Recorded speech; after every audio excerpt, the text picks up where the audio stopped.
attirer nos jeunes frères, c'est-à-dire rendre l'agriculture plus attrayante. On va dire, et je vais mettre en bien, s'il vous plaît, rendre l'agriculture plus sexy, pour permettre à la jeunesse de pouvoir s'y impliquer. Parce que l'agriculture, c'est un métier. Donc des étudiants de la région, des parents de la région seront formés en formation qualifiante. C'est-à-dire quelqu'un a un projet, il exerce déjà, il veut améliorer ses parcours, il veut améliorer ses compétences, nous le formons ici. Nous allons aussi consacrer la mobilité des étudiants qui viendront d'Abidjan, c'est l'exemple de Ravia. Ils seront aussi orientés ici pour venir partager leurs expériences. Ça sera une forme de brassage et on dira agriculture, c'est-à-dire l'agriculture liée à la culture.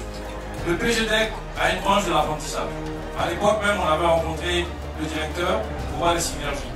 Donc, nous finançons l'apprentissage. Donc, cette belle école, le chantier école, pourrait permettre à la région d'avoir une synergie et permettre donc d'avoir une mutualisation des ressources, une augmentation des bénéfices. Comme le président le dit, on n'a pas besoin d'appartenir à une ethnie, on n'a pas besoin d'appartenir à un pouvoir politique, on n'a pas besoin d'appartenir à une religion.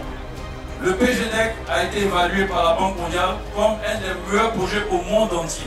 Le succès du projet nous permettra tous ensemble de donner confiance au gouvernement, de donner confiance au chef de l'État pour mobiliser encore d'autres ressources, pour prendre encore plus de jeunes.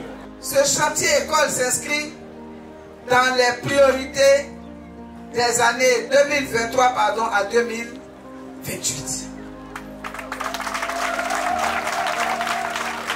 Je voudrais, Monsieur le ministre d'État, vous dire merci pour la présence de Monsieur le directeur de l'Institut national de formation agricole de Côte d'Ivoire. Merci pour ce que je vois derrière moi. Ce que vous voyez ici, ce n'est pas le conseil qu'il a acheté. Monsieur le ministre, merci. Chers frères et sœurs, je vous l'ai dit il y a de cela quelques semaines, j'étais à Plonéquin. J'étais à Taï, à tous les Pleux et à Guiglo. Tu veux faire du développement, mais est-ce que tu peux? Oui, je peux, parce que je sais qui m'a envoyé. Et vous savez qui m'a envoyé? Il s'appelle Alassane Ouattara, président de la République de Côte d'Ivoire. Oui, et nous savons tous ici que quand Alassane Ouattara dit, il le fait. Je ne veux plus de cette jeunesse qu'on instrumentalise. Je ne veux plus qu'on appelle les jeunes du Cavali ex-combattants. Je ne veux plus voir les jeunes du Cavali dormir dans le salon de leurs parents. L'objectif, c'est de former des jeunes. D'ici vont sortir des jeunes qui vont devenir soit des agronomes, qui vont devenir des techniciens supérieurs.